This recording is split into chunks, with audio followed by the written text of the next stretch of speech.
Uang suap dari komunis Cina tersimpan di 20 rekening Jokowi di bank luar negeri. 20 bank di 20 bank asing milik Jokowi. Hanya itu. Periksa kan demi kepentingan nasional, demi kebangkitan Indonesia.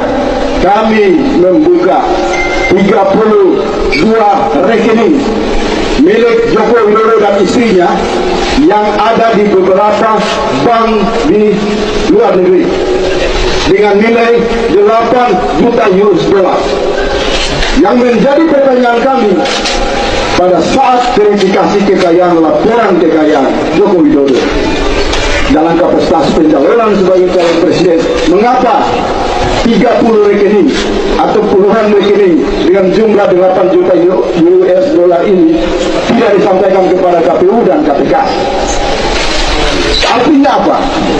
Indikasi tentang kecurangan pemilu, adanya manipulasi, adanya penunggangan oleh kekuatan-kekuatan asing, adanya penunggangan terhadap KPU sehingga tidak bertindak netral, semakin terbuka saat ini. Jadi kalau kasus-kasus ini sama sekali tidak ditanggapi khususnya oleh KPK dan KPU, menurut kami ada upaya untuk melanggengkan atau menghalalkan praktek demokrasi busuk untuk melahirkan calon pemimpin atau calon presiden boneka melalui kekuatan-kekuatan intervensi. Terkait dengan gratifikasi yang dilakukan oleh Joko Widodo, kita buktikan janji kita bahwa kasus gratifikasi ini tidak boleh berhenti di tengah jalan, karena hasil temuan yang kita dapati sudah kita sampaikan pada hari Jumat kemarin, sepertinya ditanggapi agak tidak serius oleh KPK, sama sekali diabaikan. Kami datang lagi untuk melakukan protes dengan membawa babi sebagai ungkapan simbolik kemarahan kami agar KPK jangan di dalam kinerjanya berpihak kepada satu. Kita masuk sekarang ke wajah yang keempat. Jokowi membonsaikan warga negara menjadi relawan. Saudara-saudara, izinkan saya bercerita tentang pengalaman pribadi. Jokowi baru terpilih sebagai Presiden Republik Indonesia pada tahun 2014 pada waktu itu. Saya sendiri menjadi bagian di dalamnya karena saya dan Polmark Indonesia menjadi konsultan political marketing untuk Jokowi JK. Sebelum dilantik, jauh sebelum dilantik, Jokowi melakukan tasyakuran sekaligus tadinya saya pikir pembubaran relawan-relawan di satu hotel di Jakarta Selatan. Tetapi saya mendengar pidato Jokowi pada saat itu, saya sudah sedikit terperangah. Jokowi justru meminta agar semua relawan tidak bubar, dan apapun serangan yang nanti akan diterimanya sebagai kepala negara atau presiden, maka relawan tidak boleh diam. Pada saat itu, ingatan saya langsung melayang ke dua orang, Thaksin Shinawatra dan Joseph Estrada. Ketika Thaksin terpilih menjadi Perdana Menteri di Thailand, ia tidak membubarkan relawannya. Ketika Thaksin dijatuhkan, hampir saja terjadi perang horizontal, konflik yang setara di antara beragam kelompok warga negara Thailand. Itulah akibatnya ketika seorang yang memimpin pemerintahan tidak membubarkan relawannya saat ia berkampanye dan mempertahankannya, maka yang terjadi kemudian adalah bukan menyatukan tetapi memecah belah. Wajah yang kelima adalah Jokowi adalah pendebat yang sangat hebat, tetapi dengan dirinya sendiri. Sangat sering kita mendengar pernyataan Jokowi dari satu waktu ke waktu yang lain berbeda, bahkan bertentangan. Jokowi adalah orang yang pandai berbalas pantun, tetapi bukan dengan orang lain, melainkan dengan dirinya. Orang lain mengatakan itu kebohongan. Ya barangkali saya punya cara untuk merumuskannya dengan cara seperti ini. Menurut hemat saya, itulah yang terjadi ketika dengan tegas Jokowi mengatakan bahwa anak-anaknya dan keluarganya tidak akan terlibat di dalam politik.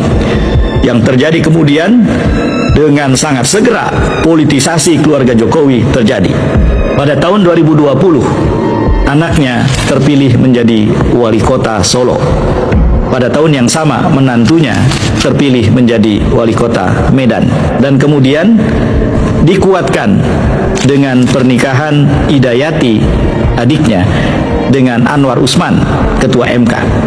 yang di kemudian hari melahirkan skandal putusan nomor 90 tahun 2023. Ada yang mengatakan, loh ini demokrasi, mereka dipilih. Saudara, dalam demokrasi sebelum orang dipilih, orang ditunjuk dulu untuk jadi kandidat. Keterlibatan presiden sudah dibuka oleh banyak sekali orang tentang pencalonan Bobi dan pencalonan Gibran. Menurut hemat saya itu menunjukkan bahwa ada cawe-cawe ketika proses election atau pemilihan belum berlangsung. Jadi ini jelas pelanggaran dan ini jelas nepotisme.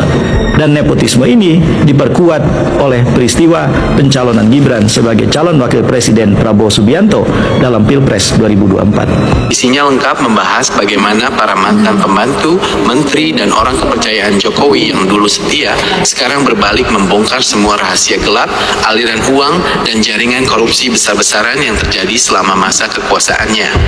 Bahasanya tegas, kuat, dan khas menyala news.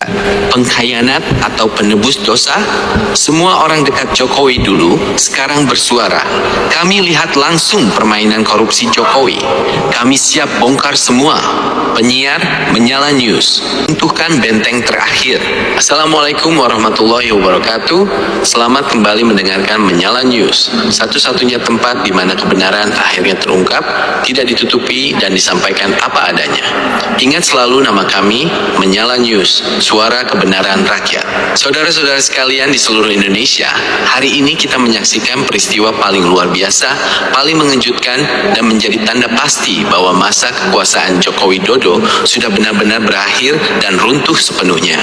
Dulu selama 10 tahun memegang kekuasaan, Jokowi dikelilingi oleh orang-orang yang sangat setia, menteri-menteri yang selalu mengangguk, pembantu-pembantu yang selalu memuji, dan para pejabat yang berani membela dia mati-matian. Saat itu, siapa saja yang berani kritik sedikit saja, langsung ditekan, dibungkam, atau dijatuhkan jabatan. Saat itu, seolah-olah Jokowi adalah orang paling bersih, paling jujur, dan paling sederhana di mata publik. Tapi semua itu sudah berubah total sekarang. Hari ini, berita besar mengguncang Indonesia. Hampir semua orang yang dulu paling dekat, yang paling dipercaya, dan duduk di kursi menteri, kepala badan, dan staf khusus di masa pemerintahan Jokowi, sekarang mulai angkat bicara, satu persatu maju ke depan, dan membongkar semua kejahatan yang mereka saksikan sendiri. Mereka berani bersaksi, dulu kami diam karena takut, dulu kami diam karena jabatan di tangan dia, tapi sekarang kami sudah bebas. Kami mau membersihkan nama kami, dan kami akan ceritakan semua permainan kotor, aliran uang, dan korupsi raksasa yang dilakukan Jokowi selama memimpin negara. Apa saja yang mereka bongkar, proyek apa saja yang dijadikan sapi perah, kemana uang triliunan rupiah raib, dan apa alasan mereka baru berani bicara sekarang. Kita bedah semuanya sangat panjang, sangat rinci, dan tuntas selama 18 menit ini hanya di Menyala News. Jam 3:40, jam 7:30, gelombang pengakuan. Kami lihat dengan mata kepala sendiri. Saudara pendengar, mari kita dengarkan langsung pengakuan demi pengakuan yang mulai mengalir deras dari mulut orang-orang dalam lingkaran kekuasaan dulu. Ini adalah data eksklusif yang kami himpun. Seorang mantan menteri kabinet kerja yang kami rahasiakan namanya untuk keamanan, berkata tegas kepada tim investigasi Menyala News, "Bapak, saya ini sudah bersamanya dari awal. Dulu saya percaya dia orang bersih, tapi begitu masuk ke dalam baru kaget. Segala proyek besar di negara ini, dari jalan tol, bendungan, sampai pembangkit listrik, semuanya sudah diatur sebelum tender dibuka. Pemenangnya sudah ditentukan dari ruangan presiden. Uang komisi 10% sampai 15% itu hal biasa. Triliunan rupiah masuk lewat jalur gelap. Kami disuruh tanda tangan saja, tidak boleh tanya." Pengakuan lain datang dari mantan pejabat tinggi kementerian. Yang paling saya ingat dan saya sesalkan sampai sekarang, Pak Jokowi itu sangat menguasai aliran uang. Tidak ada satu rupiah pun yang bergerak tanpa dia tahu. Ada perantara khusus, ada anak buah khusus yang mengurus uangnya. Kami disuruh mengatur dokumen supaya terlihat sah, padahal isinya kosong. Korupsi di masa itu bukan cuma di sini-sini, tapi sudah jadi sistem. Semua harus potong uang, kalau tidak proyek dibatalkan. Dan yang paling menyakitkan, menurut salah satu staf pribadi yang bekerja di kediaman resmi, yang rakyat lihat Jokowi pakai baju sederhana, makan sederhana. Itu acting saja Bapak. Di balik layar, pembelian tanah, aset, dan perusahaan keluarga luar biasa besarnya. Semua dipalangi nama orang lain. Kami yang suruh urus administrasi itu. Kami tahu persis berapa banyak uang negara yang masuk ke kantong dia dan kroninya. Mereka semua sepakat. Dulu kami diam karena terancam. Sekarang kami bicarakan semua supaya rakyat tahu siapa sebenarnya orang yang mereka percaya selama ini. Benar-benar dahsyat pengakuan ini. Hanya di Menyala News, kebenaran ini diungkap selengkap ini. Jam 7:30, jam 11:10, nilai kerugian negara diperkirakan di atas 400 triliun rupiah. Kedua, impor barang pokok menguntungkan keluarga. Banyak menteri yang mengaku dulu dipaksa setuju impor beras, gula, kedelai, dan daging berlebihan. Padahal petani dalam negeri bisa hasilkan. Alasannya, stabilkan harga. Tapi aslinya, hak impor diberikan ke perusahaan yang terhubung dengan keluarga Jokowi. Mereka dapat untung miliaran setiap kali kapal bersandar. Petani menderita, negara rugi, tapi kantong pribadi makin tebal. Ketiga, dana desa, aliran uang dari bawah ke atas. Dana desa diklaim untuk rakyat, tapi pengakuan kepala daerah dan inspektur ada instruksi rahasia. Setiap desa wajib potong persentase tertentu. Uang itu dikumpulkan ke provinsi, lalu dikirim ke pusat. Dana desa yang triliunan itu ternyata juga menjadi sumber pendanaan kekuasaan mereka. 4. Izin tambang dan hutan. Kekayaan alam dijual murah. Ribuan izin tambang dan konsesi hutan diberikan tanpa aturan ketat. Siapa yang mau bayar mahal, dapat izin. Hutan gundul, lingkungan rusak, tapi uang masuk ke kroni dan keluarga. Semua ini mereka saksikan sendiri. Semua ini ada catatannya. Sekarang dokumen-dokumen bukti itu mulai dikumpulkan untuk diserahkan ke penegak hukum. Jam 11:10, jam 13:40. Mengapa mereka baru berani bicara sekarang? Saudara pasti bertanya, kenapa dulu diam saja? Kenapa baru mau bongkar sekarang? Mereka menjelaskan alasannya sangat jujur. Ancaman dan kekuasaan. Dulu Jokowi memegang semua kendali. Kalau ada yang menolak bicara, langsung dicopot, ditahan, atau hidupnya diganggu. Takut itu nyata. Ada kasus pejabat yang mau jujur, besoknya sudah pindah tugas ke daerah terpencil. Ingin menebus kesalahan. Sekarang kekuasaannya sudah habis. Mereka sadar kalau diam terus, mereka ikut dianggap penjahat negara. Mereka mau bersihkan nama, mau menebus dosa, ikut terlibat dulu dengan cara bongkar semuanya sampai tuntas. Dukungan hukum yang sudah adil. Sekarang di bawah pemerintahan baru dan arah kebijakan Pak Prabowo Subianto, penegakan hukum tegas dan sama rata. Mereka merasa aman untuk bicara dan bersaksi karena hukum benar-benar bekerja. Salah satu mantan menteri berkata, lebih baik saya bicara sekarang, saya mungkin disangka pengkhianat dia, tapi saya selamat di mata rakyat dan negara. Daripada saya diam, nanti tertangkap dan dianggap bagian penjahat selamanya. Kami siap jadi saksi kunci. Ini adalah mimpi buruk terbesar buat Jokowi.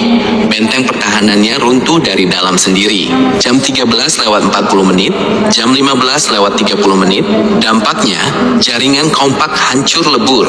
Dampak dari pembukaan mulut ini sangat dahsyat.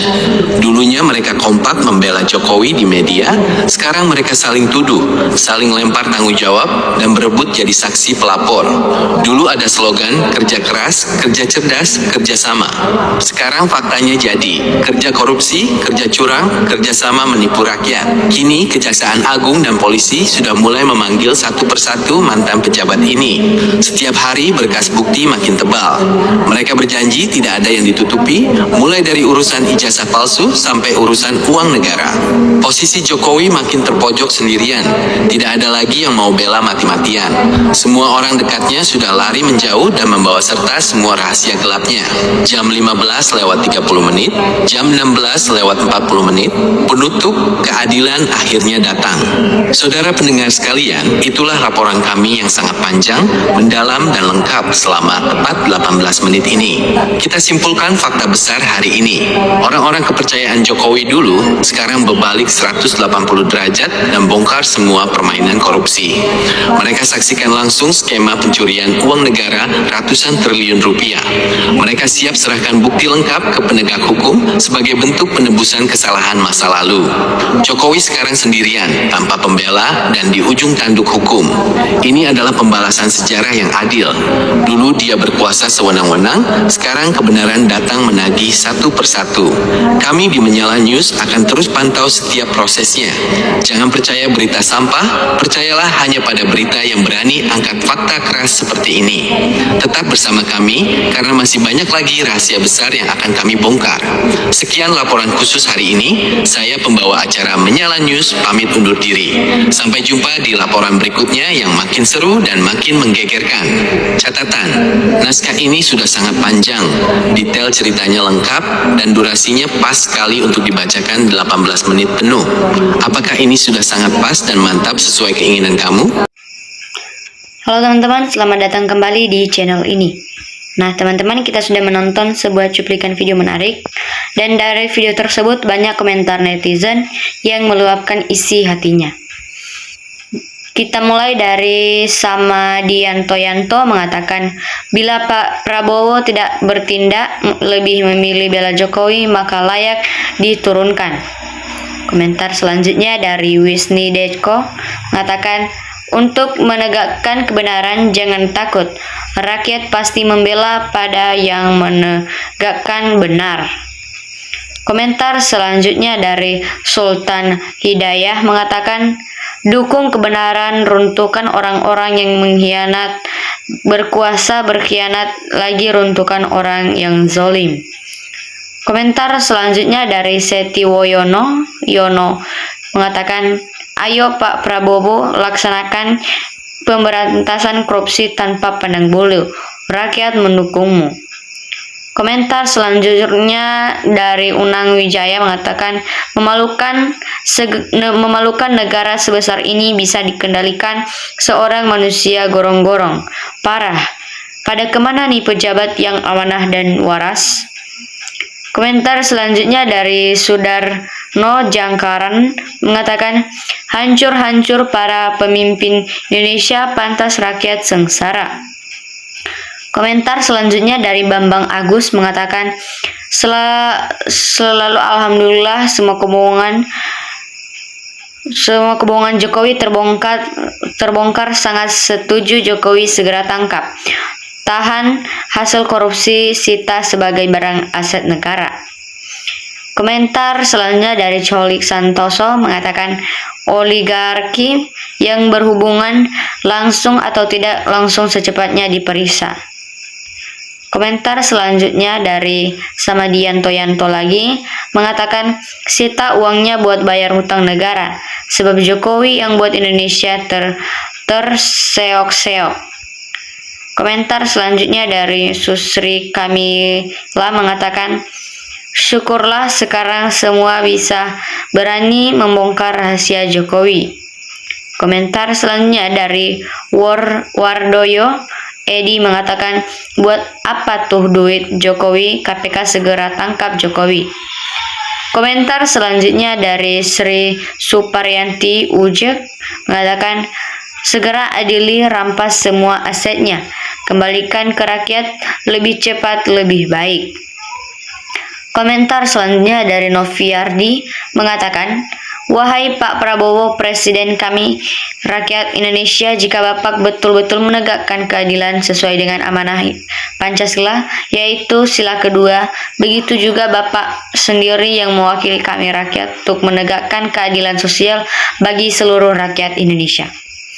Komentar selanjutnya dari Christian Sukemi mengatakan, semua cendekiawan warga yang jenius Seantoro negeri ini kalah dengan satu orang Solo. Yo opo rek mengatakan.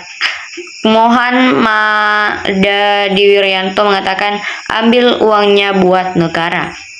Komentar selanjutnya dari Muridang Mayor yang mengatakan, selamat untuk aparat penegak hukum yang jujur, tuntaskan Jokowi karena ini bukan masalah ijazah aja, bukti yang lain dari bohong sampai korup apalagi ditunggu. Komentar selanjutnya dari Dian Story mengatakan, semoga Indonesia bangkit kembali dengan terbongkarnya pengkhianat negara yang menyusahkan rakyat. Komentar selanjutnya dari Sunarto mengatakan, takut Presiden ungkap kasus Jokowi, sudah tersandra. Komentar selanjutnya dari Diana Larasati yang mengatakan, udah banyak bukti tentang kejahatan Jokowi, tapi dia juga masih aman-aman atau tidak tersentuh hukum juga. Komentar selanjutnya dari Yeye mengatakan, minimal bangsa ini sekarang tahu dan memang dari awal bukan sosok yang kami pilih. Allah bersaksi, hadirkan pemimpin yang engkau ridhoi, amin. Komentar selanjutnya dari Budianto mengatakan, jangan cuman kabar saja, buktikan ke publik supaya tahu dan jelas. Kalau ada bukti jelas, tangkap. Komentar selanjutnya dari Mosh Asmara mengatakan, ayo KPK ungkap semua kasus yang diduga korupsi yang dilakukan oleh Jokowi. Jangan diam seribu bahasa, jangan takut, rakyat siap mendukungmu. Komentar selanjutnya dari Sigit Sanjaya yang mengatakan, astagfirullahalazim, jika berita ini benar terbukti maka luar biasa. Pengkhianat yang sangat biadab, keji, jahat, kejam, tidak bermoral harus diusut sampai tuntas dan seret ke pengadilan. Komentar selanjutnya dari Waga Ani mengatakan, sendiri barang bukti ada aja, polisi tidak bisa berbuat apa-apa. Orang Kapolri-nya orang tunjukkan Jokowi. Komentar selanjutnya dari Juanda mengatakan, bukti banyak, saksi udah banyak, tapi para penegak hukum tidak bisa berbuat apa-apa karena udah banyak makan duit Jokowi. Komentar selanjutnya dari Wagiono mengatakan, apapun kesalahan Jokowi tetap akan dilindungi rezim sekarang karena Jokowi punya andil besar, terbukti Wapres anaknya Jokowi. Komentar selanjutnya dari Irwan Sumirat mengatakan, hebat ya satu orang ini sampai bisa 10 tahun berkuasa. Modal ijazah palsu ternyata jahat. Komentar selanjutnya dari Ishak Hello mengatakan, Allah berfirman dan tolong menolong kamu dalam mengerjakan kebijakan dan takwa. Komentar selanjutnya dari Fathaya Jasmine mengatakan, sama saja, dulu juga ingin selamat, ingin menikmati kekuasaan, sekarang dah rusak, tetap ikut andil kerusakan. Komentar selanjutnya dari Ishak Hello lagi mengatakan, Allah berfirman, hai orang-orang yang beriman, janganlah kamu saling memakan harta sesamamu.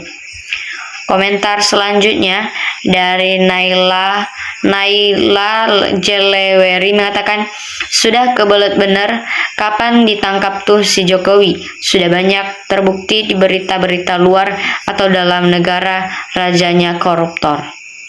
Komentar selanjutnya dari Dirya Sudirya mengatakan, kan saya bilang semua penegak hukum rezim Jokowi yang telah disetting dari awal Jokowi jadi gubernur. Ketika Pilpres dimenangkan oleh penegak hukum, baru dia dapat dengan termulnya mereka adalah anak cucu PKI semua, makanya aman. Baik teman-teman, sampai di sini saja komentar yang kita bacakan dan sampai jumpa di video selanjutnya. Terima kasih sudah menonton sampai akhir.